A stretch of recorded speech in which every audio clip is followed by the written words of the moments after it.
Assalamualaikum warahmatullahi wabarakatuh. Sebelumnya, terima kasih kepada Bapak Ibu yang sudah hadir dalam webinar ini. Tidak lama, mungkin saya tidak akan banyak basa-basi dan langsung saja. Berhubung yang saya pakai juga Zoom gratisan, cuma sebentar. Di sini sesuai dengan judul, saya akan berbagi tips bagaimana mengerjakan aksi nyata PMM supaya langsung lulus mendapatkan sertifikat dan tidak perlu diperbaiki. Baik, langsung saja. Nah, di sini ya sebagaimana kita tahu, PMM atau Platform Merdeka Mengajar itu sekarang sedang didorong secara masif penggunaannya. Karena apa? Karena dari platform ini sangat membantu sekali para guru, kita semua, ibu bapak guru, untuk bisa belajar secara mandiri, belajar berbagi secara mandiri. Makanya untuk mengupdate diri, kita saat ini tidak usah menunggu lagi sosialisasi dari pusat, karena semuanya bisa kita dapatkan dari aplikasi ini. Di aplikasi ini terdapat banyak fitur, ada fitur pelatihan mandiri, komunitas, video inspirasi, dan juga karya. Nah, yang akan kita bahas di sini adalah mengenai fitur pelatihan mandiri. Di sana banyak sekali topik yang bisa kita pilih untuk kita pelajari. Dan di akhir dari semua topik itu selalu ada yang namanya aksi nyata. Aksi nyata ini tentu harus kita kerjakan Bapak Ibu. Kenapa? Aksi nyata ini menjadi tolok ukur ketuntasan kita dalam mempelajari suatu topik. Nah, tapi dalam kenyataannya, dalam realitanya, banyak sekali yang mungkin aksi nyatanya tidak langsung lulus alias harus diperbaiki. Nah, kenapa kira-kira? Alasannya di sini, penyebab aksi nyata kita harus dilakukan perbaikan ada dua. Pertama, ditolak oleh sistem, atau yang kedua, ditolak oleh validator. Jadi begini Bapak Ibu, aksi nyata kita ketika sudah kita kumpulkan, itu akan langsung disortir oleh sistem. Jadi yang pertama kali menilai itu adalah sistem. Dan apa tolak ukurnya? Aksi nyata kita diterima atau tidak oleh sistem, yaitu apakah di dalam aksi nyata kita ada pelanggaran plagiarismenya. Jadi kalau ada indikasi plagiat, maka akan langsung tertolak oleh sistem. Tapi kalau misalnya lolos, tidak ada indikasi plagiat, maka aksi nyata kita akan masuk ke sistemnya validator dan akan langsung dinilai oleh validator.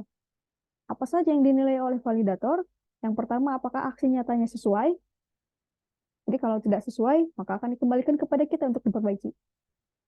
Yang kedua, biasanya jika ditolak validator itu karena tidak ada dokumentasinya. Jadi nggak ada buktinya. Yang ketiga, tidak ada refleksinya. Dan yang keempat, tidak ada umpan baliknya. Jadi di sini sangat ditekankan sekali hati-hati dengan plagiarisme. Jangan sampai kita menyalin pekerjaan orang lain, copy paste begitu saja, langsung plak, tidak ada modifikasinya sama sekali. Nah itu nanti akan langsung ditolak oleh sistem. Lalu di sini tips bagaimana caranya supaya lolos oleh sistem dan lulus oleh validator. Nah, tips yang pertama di sini adalah kerjakan aksi nyata sesuai dengan panduan. Jadi, biasanya kan ketika kita sudah menyelesaikan satu topik, ketika kita mengklik aksi nyata, di situ terdapat beberapa pilihan. Aksi nyata mana yang mau kita kerjakan? Misalnya kita pilih aksi nyata yang pertama. Nah, ketika kita pilih itu kan nanti ada langkah-langkah apa saja yang harus kita lakukan dalam pengerjaan aksi nyata tersebut. Itu harus sesuai. Kalau misalnya dalam petunjuknya kita harus melakukan aksi nyata tersebut kepada murid, ya lakukanlah kepada murid, jangan kepada guru. Jika dalam panduannya kita harus mengerjakannya dengan sesama guru, ya maka lakukanlah kepada guru, jangan kepada murid, atau kepada kepala sekolah, dan lain sebagainya. Jadi harus sesuai dengan panduannya. Tips yang kedua, jangan lupa tadi dokumentasinya. Dokumentasi ini bisa kita pilih ya Bapak Ibu, bisa berupa foto, bisa berupa video. Kalau berupa foto, jelas harus ada wajah kitanya. Jadi misalnya dokumentasinya tentang bagaimana apa namanya pengimplementasiannya kepada murid. Fotonya jangan hanya foto muridnya saja, tapi harus ada foto kitanya juga. Jadi kita apa ya istilahnya minta difotokan lah oleh orang lain. Pokoknya harus ada kitanya. Yang kedua, kita bisa melakukan dokumentasi video. Nah, sama di video juga harus muncul kitanya di video tersebut.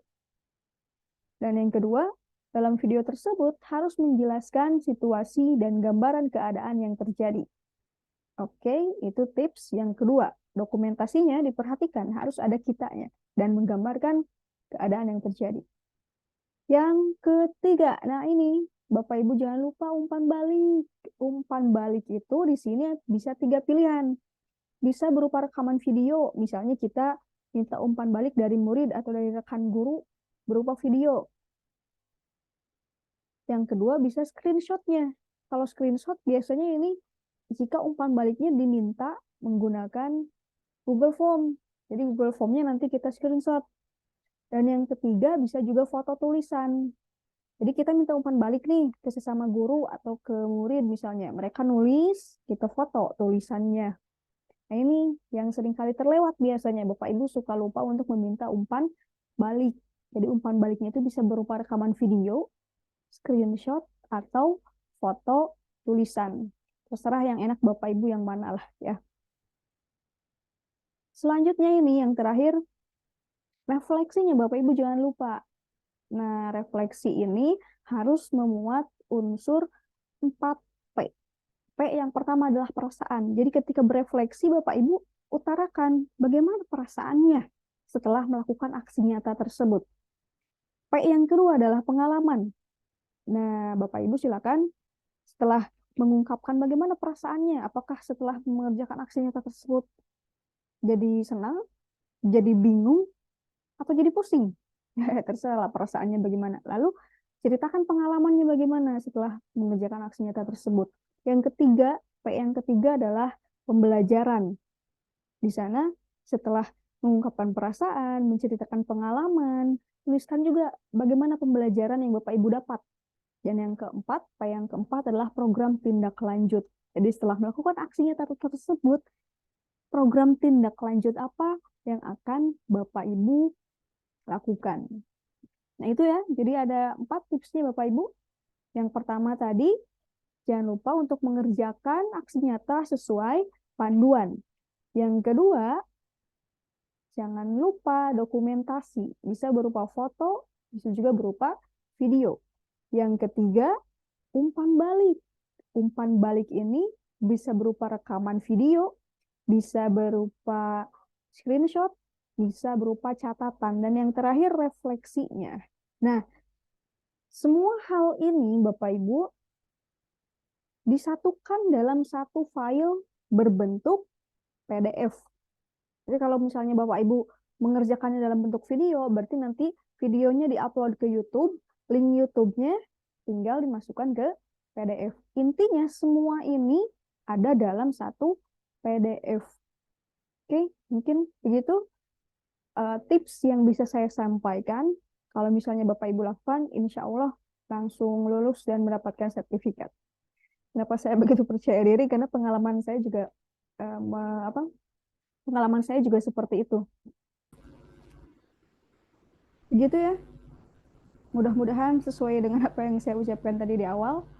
Penjelasannya singkat, padat, jelas. Baik, mungkin itu tips yang bisa saya bagikan. Terima kasih telah menyimak.